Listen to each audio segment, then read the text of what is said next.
Welcome everyone, Simon here from the Whales of Wall Street, an XRP video for you guys today.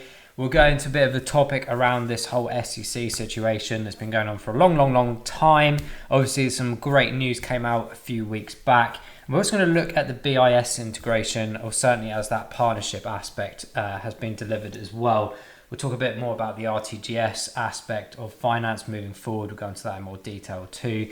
Before we go into that, make sure, of course, if you haven't done so already, smash that subscribe button. I massively appreciate if you could spend a couple of seconds moving that mouse cursor or your thumb across to that big thumb on the channel to make sure that you like this video. It massively helps us out. Thank you so much in advance for that. Let's go straight into this one, guys. So first of all, we had the challenge recently of the SEC rulings on Ripple XRP's aspect of security. Now, we know a few weeks back, the XRP price absolutely rocketed from roughly around 46 cents. We took ourselves all the way up nearly to $1. It stopped at around 93, 92 cents. We'll go into the chart at the end of this video, so I'm going to go much more detail than that now.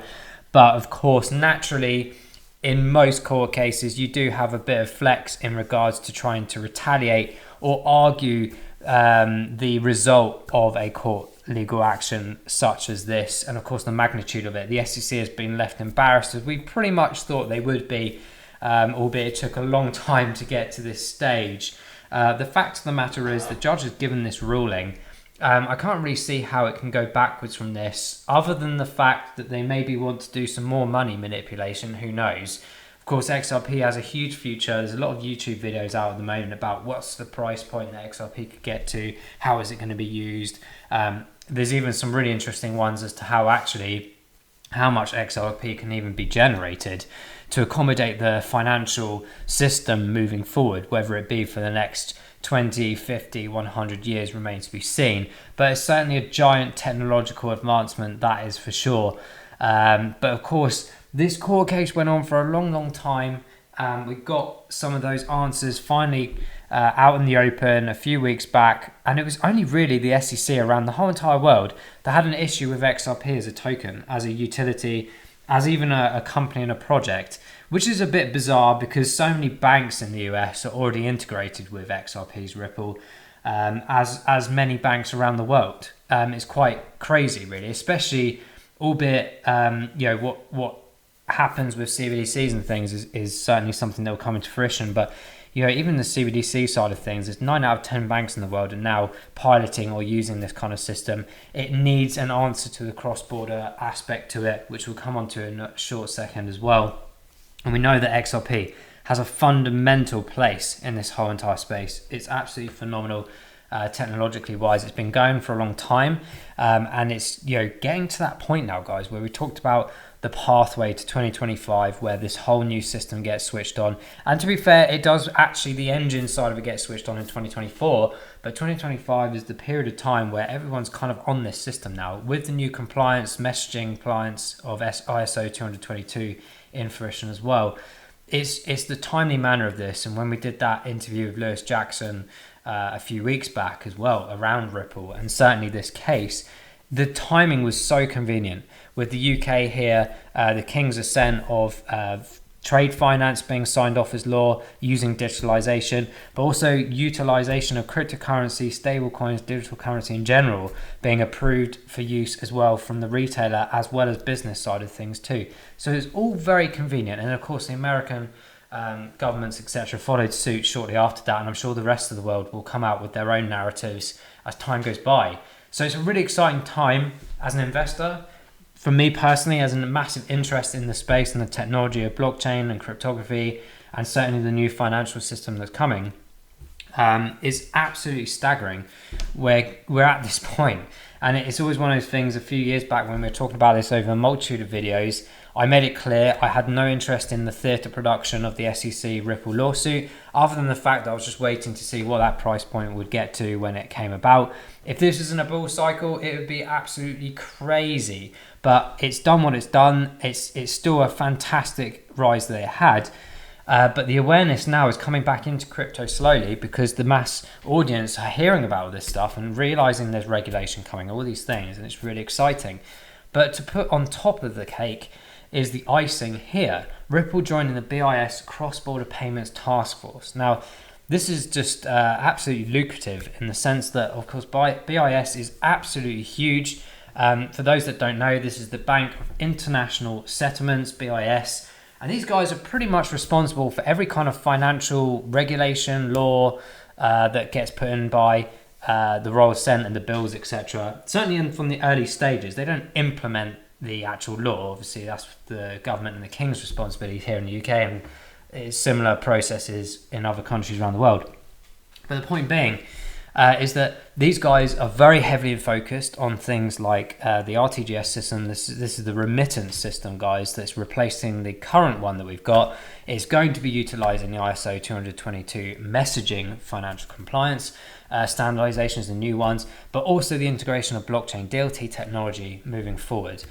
This will enhance the speed of which transactions can be processed, validated, etc. What is exactly what blockchain was made for, and cryptography, of course, the utilization of that technology implemented too. We're talking about a system, guys, and this statistic might have changed recently. The last video we did on RTGS last year, I think, RTGS system at the moment develops or processes around £720 billion worth of money a day, per day. That's absolutely phenomenal. Imagine how much that can increase, how much cross-border payments will become frictionless, they will cost a lot less, the speed at which it can be finalized, or the finality of a financial transaction within seconds rather than days or even hours, whatever, sometimes even longer than that. It's absolutely phenomenal. The economy will grow significantly, and at which how businesses can operate with each other will grow as well, and especially internationally. So to have these guys on the task force is absolutely gigantic. We knew they would be involved in most aspects of the new financial systems anyway. We know this because we covered it in a multitude of videos, but to actually have them on the task force for the cross-border payment side of things ticks that box for anyone kind of that had any doubts that, oh, is Ripple actually going to be used? Like, is it going to have the magnitude that people really thought and spoke about on influencer channels, wherever it might be, for the last many, many years? It's coming together now. And again, back to that timing point, when we talk about the RTGS system coming in, this is one of the most recent updated articles. Talks heavily about the new RTGS system, the engine being switched on in 2024, which is very interesting. Of course, the ISO 20022 standardization, which we've already matched up conversation-wise just a minute ago, and essentially the enhancement, in some cases replacements of the things like BACs here. We've got CHAPS, of course, and this big point here about liquidity saving. If we think about the liquidity solutions that Ripple bring to the table as well, not just in general, but when we talk about things like CBDCs, NFTs, this isn't just about artwork, guys. We're talking about houses, cars, you name it. Everything physical that we have can be digitalized and tokenized. Absolutely phenomenal. And this big thing here, cross-border payment solutions. This isn't new stuff, guys. This has been talked about for a long, long time. But the fact of the matter is the SEC thing is out of the window now, pretty much. I mean, yes, they could put it back for a bit. At the end of the day, there's no way that it can be reversed. No way. It's too far down the line. It's too powerful. So we've got all of these crazy things going on, and all of a sudden you're now talking about stablecoins, you're talking about cryptocurrencies, you're talking about CBDCs, liquidity, cross-border payments. Ripple takes care of the majority of all this. Yes, you've got companies like Quant delivering the interoperability aspect, but the actual tokenization of money transactions and processing, etc., and the way that this can work, Ripple has this nailed down. And it's really exciting, as I said, as an investor, but I'm massively passionate about the space in blockchain and cryptography. As many of you know, I did a diploma in it a few years ago as well. I've worked in the space, and I understand, I know the significance of all these developments and conversations that are going around now. It's absolutely huge. And to have that integration with BIS is absolutely phenomenal, to be honest. And again, it's not massively new news. I mean, this article came out relatively recently, but the actual implementation of them as a partner has been there for some time. Ripple standing right there next to the RTGS, of course, alphabetically. You've got Swift on here. Swift, obviously, huge developments going on in those areas. And certainly people like Andre Custerman that have been out there who have worked for Swift and now working on the trade finance aspects in the TF, DI elements, XDC we talk about quite a lot. But all of these guys come together really interestingly to see this development, and I think it's so exciting. And as an investor's perspective, when you are looking for answers of like, well, what's the potential here? I mean, you can monetize that or think about that in your mind in general from chart analysis and stuff like that. But actually, the magnitude of the usability of this, you think of how many people use the RTGS, this is pretty much everyone in the world. But then also like replacing this system. And I'm not saying Ripple is the only answer. Of course, there's going to be a multitude of chains and technologies and token partners here as well. But Ripple has a massive forefront to this. And it's absolutely really exciting to see this development. And as I said, in terms of research, when you're looking at new projects to invest in or existing ones, or trying to understand what's my money actually going into here, it's a phenomenal opportunity for you guys out there to read a bit more about BIS, read about the projects like Project Jura, Rosalind, Icebreaker, Helvetia. We covered all these in previous videos. Go and check them out. We go into heavy detail about them. But all these projects, they're just piloting systems, predominantly for the CBDCs, but it's going to incorporate this entire new system. And Ripple is being put into the task force here. It can't get much bigger than this, to be honest, other than the actual implementation and the engine switch on of the RTGS. Absolutely huge. This is it. Real-time gross settlement. Once the new core settlement engine goes live in 2024, it's absolutely huge. We're talking about the replacement of an archaic system that powers the entire financial system right now for however long. What is it, 50 to 100 years potentially overall in that spectrum? Absolutely gigantic. And with, of course, we talk about APIs and systems being put in as well. This is where you get that integrated piece of the ecosystem of all these different projects, not just that we cover, there's some projects we don't cover. And many channels do a great job of that, and people do a good job of explaining those. But this is where it all comes together. And that's why I truly believe that the 2024 to 2025, this will be the bull cycle, and it will be absolutely gigantic because these systems will be switched on. People are already getting notified via post and email that their banks are switching to ISO 222 standardization. This is allowing the formulation of blockchain and digitalization to be kicked in. The banks will reduce physically.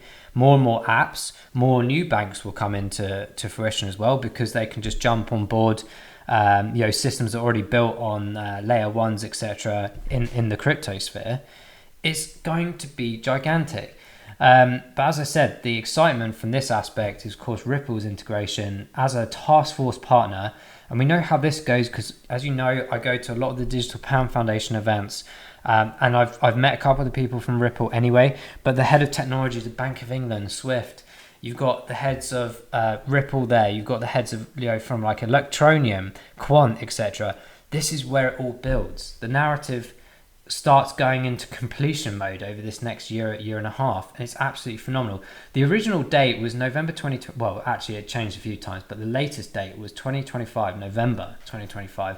The whole entire system completely switched on. So we're in this piloting system, as many people know from previous videos that we've done in the last few months. We now know in 2024 the engine gets kicked on.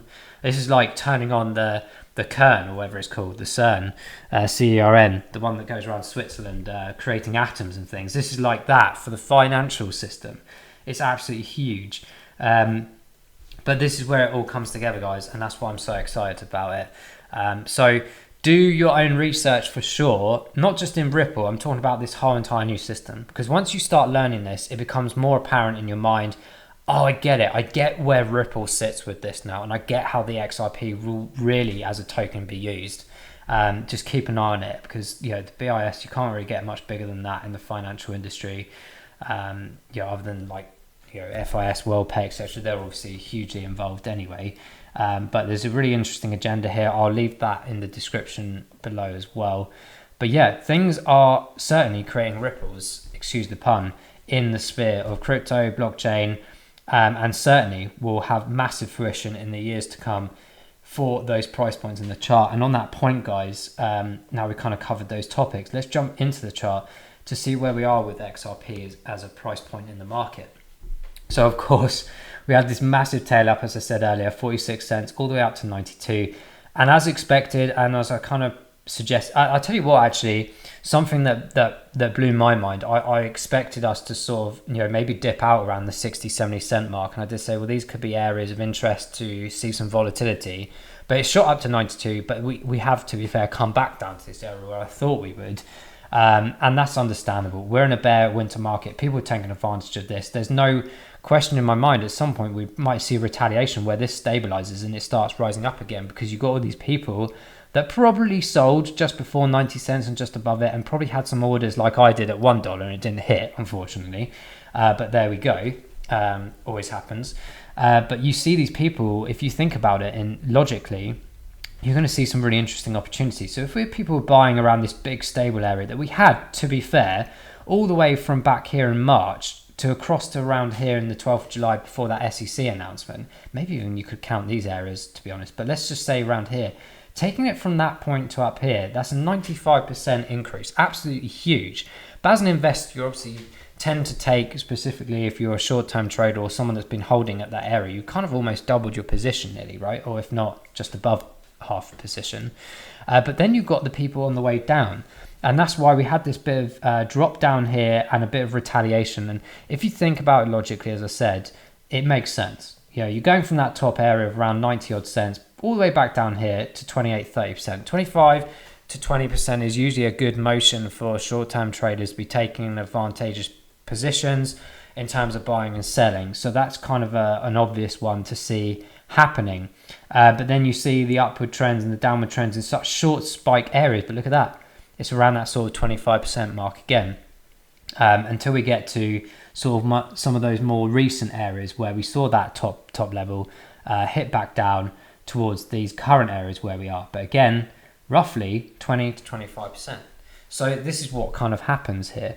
But it's not until we see the stability again where we can start to maybe demonstrate some ideas of, well, where are we actually going potentially with this, moving forward. And once I get rid of these silly bars and charts, I can show you a bit more. Here we go. So that in the mindset is now we've dropped back down to here. This is an area we identified as you probably see some volatility. Why have we drawn that in there? Because if we look back historically, even back to 2020, there is not, in my opinion, enough data points at these areas to say we've got full support at this area. Yeah, of course you have a bull cycle, it kind of goes out the window, but in the longevity of a token and a price point on a chart, you have to look at this. And not only does it match up with the macro levels of the fib retracement chart that we've got on this section here, if you look back, you see those areas of volatility. What I mean, and I'm talking about, is these kind of areas here, which very much see volatility across those periods. And some of them transfer across the month or 2 months, but that's the point being there. And if you look at that drop down, you see it exactly around here as well in September and more recently. So we see these areas, we can identify in our heads that, okay, cool, that top area in September is nearly, just very nearly, and we'll probably get back to around this area over the next week or two, in my opinion, we will see that area dipping down again. In fact, we had a bit of a drop down just here. If I just move that circle out of the way, you can kind of see what I mean. So actually, if you do match it up all the way back here, it's not far off. It's not far off. We're talking about 4 or 5 cents there. So that's what I'm interested in right now, is seeing some stability. This stable line will essentially identify to those that trade XRP a lot to go, okay, we're stable now. There's a chance for a bit of DCAing, but if enough volume kicks in, then obviously we start testing those higher regions again. But still, there will be a lot of people like myself who sold some at this area up here and are waiting. Actually, I'm not fussed about trading this short term 25-30%. I'm waiting for the big drop down to essentially try and grab more about around these sort of 50-cent areas, which again could not happen, but it's certainly a massive possibility. So if we drop back down to there, you're getting a good 40-50% reduction on the price that you sold at the top.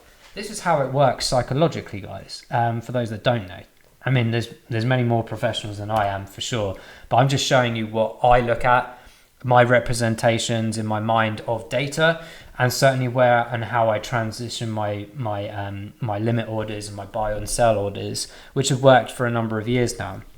I'm not a trading expert, absolutely not financial advice, but that's what I have been doing, and I look at data constantly, and that kind of psychological aspect of why people do things at certain areas. So there's an actual aspect that we could hit this area and rebound for sure. But in my opinion, again, being in a bear and winter market does drop that psychologically slightly. And it could be that actually when we transition into 2024, 2025, we've got the SEC stuff out of the way. Don't get me wrong, this could pull back and there might be appeals and blah, blah, blah, and more theatre just to suppress it a bit longer, keep people concerned potentially like, oh, is it actually really good to invest in this or not? Have people just pulled out of here because they're fed up and not coming back again? Who knows? But there's great opportunities along the lines in the short term and long term for XRP. And as we just said, this area is of interest, this fib level here. If we drop back down, it will probably retest these areas and then we're back in the defined line that we just spoke about. That would be where we see some retaliation. Is this enough data point over the last few years to say, actually, this is going to become a new support line, 55, 50 cent. If not, we're going to be testing these lower regions again. It's going to be really interesting to see. We haven't got a crystal ball, but we can certainly identify some DCA, dollar cost averaging positions, to take advantage of the way down as well as the way up. I'm a long-term holder of XRP. I'm waiting at least properly for that sort of $5-10 mark in the future, whether that's in a couple of years time, 5 years time, I don't really care. It's a long-term investment for me, but I will absolutely want to accumulate as much as I can in these short periods of time. Absolutely. And I will take advantage of certainly things like this because I've made those mistakes in the past to sit and watch and get excited and then not do anything with it. Those points aside, guys, from a buying perspective, in my opinion, again, not financial advice, it's showing on the left-hand bottom side here, RSI's Relative Strength Index, 43 on the 14-day and 28 days are showing 50. 28-day is still a bit high for me, but if you were a short-term holder, there is an argument to say that's low enough for you to potentially make potential double positions on that fluctuation pattern of the up and down, and that can literally be a movement of around 5 to 10 cents quite significantly. But in the long-term month, this is kind of like why I'm personally waiting for slightly lower regions to go and put all that, the bigger percentage of capital that I earn on that profit taking back into the system. But I need that to come down to at least sort of 44, maybe 43 on the 28-day. Whether it comes in or not is another question, but I do manual positions along the way as well. Performance line on the right-hand side, fairly skewed to an extent because we had that giant uprising, albeit the XRP has done very well considering, even from that SEC perspective, it has massively stabilized itself over a long period of time and has slowly edged itself up to higher positions. And it's really exciting to see that because I think more and more people are realizing what's coming, how close this is, and trying to obtain XRP and some other assets in these lower positions as much as we can in these markets. So I'm not going to go giantly into the performance side of things because it is a bit skewed based on that huge movement. But if that wasn't there, it wouldn't be too far off, and it would certainly, I believe, still be in a positive position across the board other than the weekly moves, which is understandable in this kind of market. So that's kind of like the touch points really, guys, for XRP overall.